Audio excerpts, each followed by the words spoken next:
And they founded the Presbyterian Church. But we went to Canada, and first 4 years of school there. When we came back, they went to the nearest Presbyterian church in Baltimore, where I'd been born, but now for about the fourth time, back again.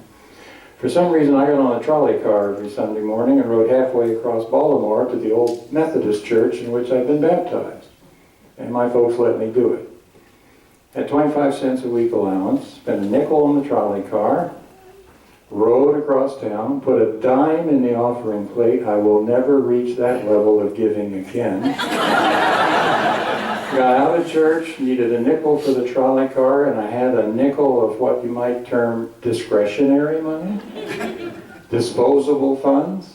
And I would go across the street to a little drugstore, sit at the counter, marble counter on those wire stools, and I would have a nickel lemon phosphate. Remember phosphate?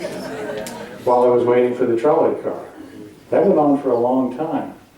But then the drugstore raised the price of a phosphate from 5 cents to 7 cents, and I became a Presbyterian. True.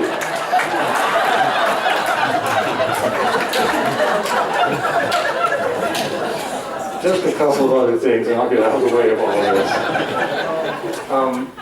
One is, you heard a couple of our kids, and yeah, there were no dogs, this is true.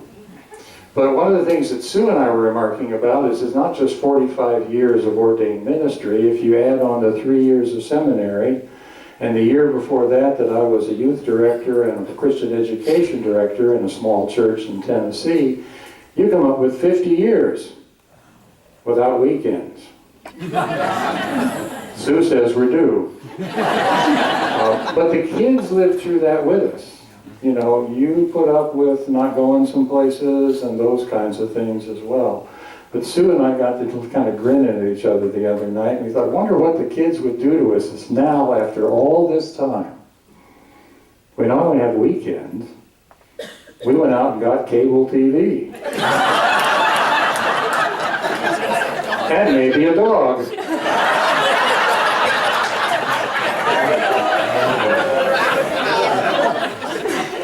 Anyway, just two other quick things, and then we're going to find out how arthritic fingers can do with guitars again.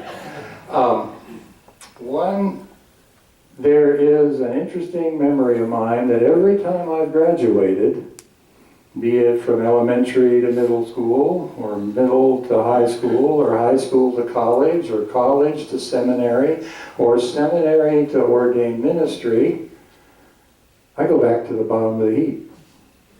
You start over. And this retirement thing is a new world. And I think I'm right back to beginner status again.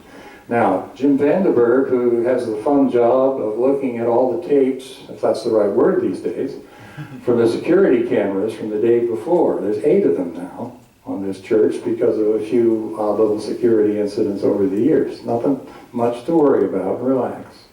But he checks them. And he has already said that he's going to keep a lookout for me. And if I show up too much, he's calling Sue. But maybe for the rest of you, since the idea, I'm grateful for the opportunity to decompress and not just quit cold turkey. But the opportunities here to kind of learn a new way, and really it will be more behind the scenes and around the edges.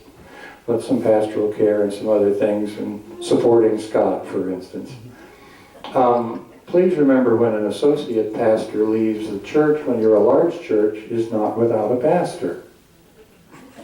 You have a pastor, a good, solid, strong pastor, and I just would applaud Scott your service and enlist all your support for Scott.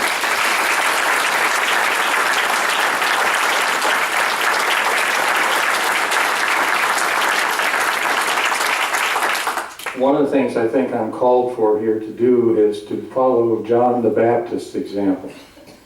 Now, I don't want to turn Scott into Jesus Christ, so don't go there. But John, who had his own disciples, with some of those disciples one day pointed to Jesus going by and saying, there's your future. And he transferred disciples to Jesus. Saying, I must decrease so another may increase. So moving out of the office, even though I'll still be around some, so that office will be available for someone else to come and fill. Transfer some of this appreciation I felt tonight, both for Scott as he continues and for whoever that new person turns out to be. And this church is good, and it's strong, and it's claiming the future, and I'm glad to be a bit of a part of it for a while yet, because there's real grief in the idea of somehow separating. And I might as well own up to that. But I don't want to use it just for my sake. So coach me, boss, and administrator with all the cameras. And kind of help me learn how to do this and keep it in perspective and keep the right kind of lid on it, that I could be helpful, not in the way, and not somehow not be true to Sue and what we think retirement should be. But for all the support for long, long years, and you guys have stood the test of time. We're blessed, Sue and I, because of that. And so thank you very much. Can I get an amen? Amen. Don't have my old authority anymore.